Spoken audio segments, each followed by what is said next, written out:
What are we All right, what's up, Investor Nation? We're here at take two.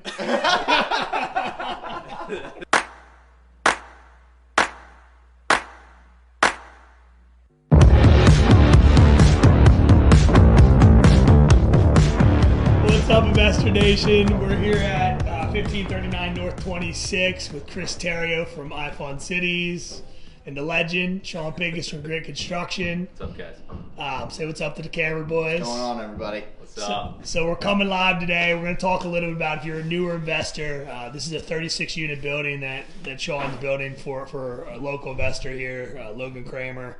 But we're going to talk a little bit about some things you should be thinking about and things you should be talking about if you're working with your GC. So with that, I'm going to kick it off to CT.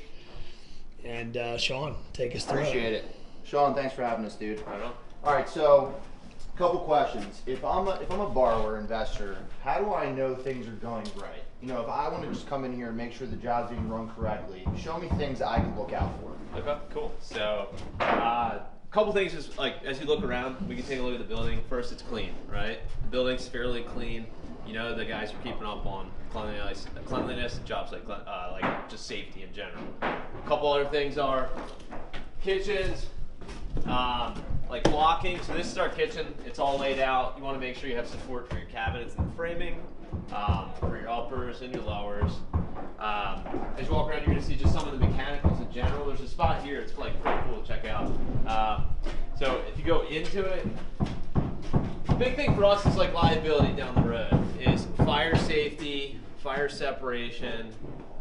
When you run your mechanicals, you want to be checking up on your contractor that they're doing pre-rock above all your unit separations. So there's a floor above us with units and the floor above that with units. This pre-rock is to prevent fire separation from units between. A couple other things over here. I see this missed all the time. This is panel edge blocking. So these blocks are designed to basically support the shear wall of the entire building. So I've been in some single family houses that shake in high winds. Today's actually a high wind day. But especially these bigger buildings, but even in smaller buildings, if you're not doing the panel edge blocking, the building will rack back and forth. Yep. If you check it out, the entire building as we walk, you'll see, but it's all throughout. So there's a couple things you can kind of do to, you know, framing mechanical wise, take a look at it. Very cool. Talk to us about some safety measures, I guess, that you kind of look out for when you're building a job site. You mean safety for like on-site safety? Yeah. Okay, so like handrails at staircases, guys wearing hard hats. Obviously, we're not wearing them right now. But, yeah, like making sure your subs are wearing hard hats, making sure the guys that their safety rail is going up all the stairs throughout the building, making sure fall protection's in place. So, you know, before we built this deck, you know, while they're building it, we'd have a piece of wood going across. To basically make sure that no one can fall out. Fall protections, things like that. Openings, windows before they set them, same thing. Because OSHA's #1 like violator or #1 offense is basically fall protection accidents. So Sean, in a single family house, what wiring are you using, and is there a cost difference between, you know? You're probably using the same stuff that's in this big building. Okay. Like, you know, most of your outlets, your lights are all going to be 14.2. If you're doing electric ranges, heaters, furnaces of that sort, you're going to be anywhere between 12, 10, 8, all the way down to 6. Because I don't know what was just said, honestly, at all. So what does that mean?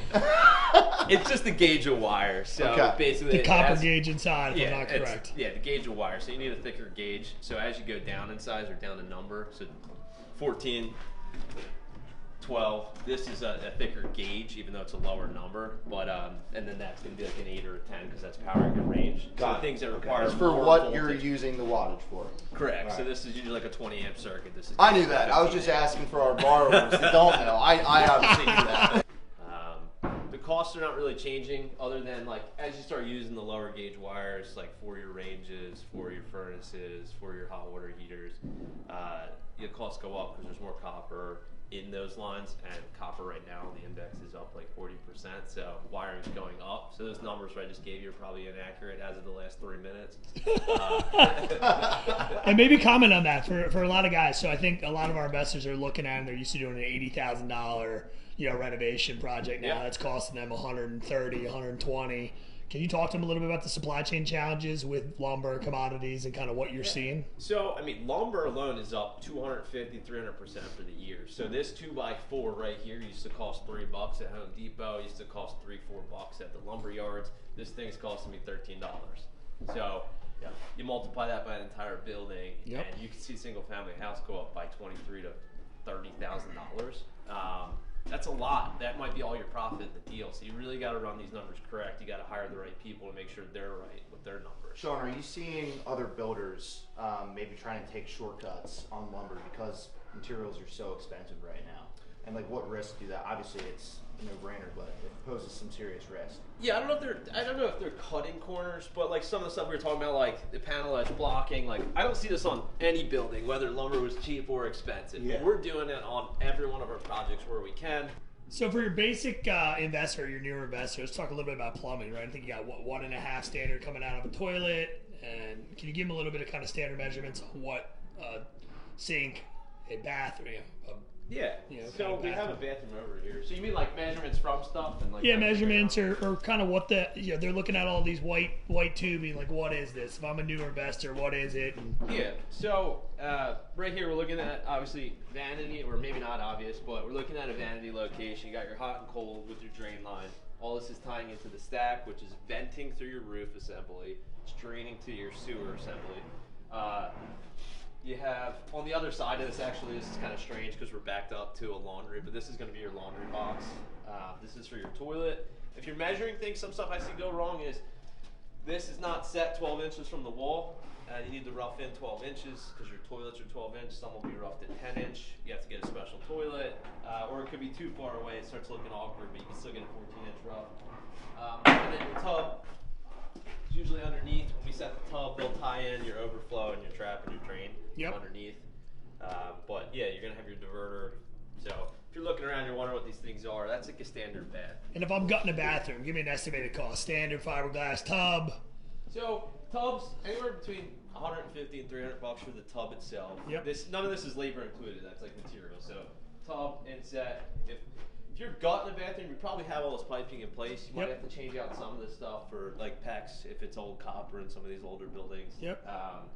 But toilet, 150 to 300 bucks depending on what you're doing. Obviously, these things can change. You could spend $1,000 on a toilet. Sure. But call it investor friendly. Yeah, 150 to 300 bucks for the tub, 150 to 300 bucks for a toilet. Vanity is really specific, but we usually budget about 600 bucks for the vanity, and that's for the top, mirror, everything included. Cool. I'm here in the ceiling here, and I'm looking at your HVAC runs, and I see this box that might be a little bit unique to what I've ever seen in any other buildings. Can you talk to us a little bit about your style of HVAC, what you do, how you perform it, and things that the investor should be looking at? Yeah, right on. So in a multifamily project, that box is really designed, it's a damper, so or a fire damper rather. So basically, if a fire starts in this room, but the duct is going through your bedroom through another assembly, if it heats up enough, smoke and fire get through there, there's a little clip that will burn, close, so then the smoke and the fire don't transfer back in that run, so in that supply. And that's huge for meeting fire code. It's huge for meeting fire separation. You don't always see it. Some inspectors, actually a lot of inspectors, don't always catch it. They cost a lot. That's probably like 80 to 100 bucks per box. So this unit alone, 1, 2, 3, 4, 5. We got 5 in here. It's 500 bucks extra just to do that. So that's an important point, guys. I think everybody wants to talk about cost of a contractor, right? And I want the lowest cost, but do you want the lowest cost or do you want the highest quality or somewhere in between there? I can tell you from my experience, I chimped out on my first couple buildings. I didn't have this relationship with Sean. I wish I did.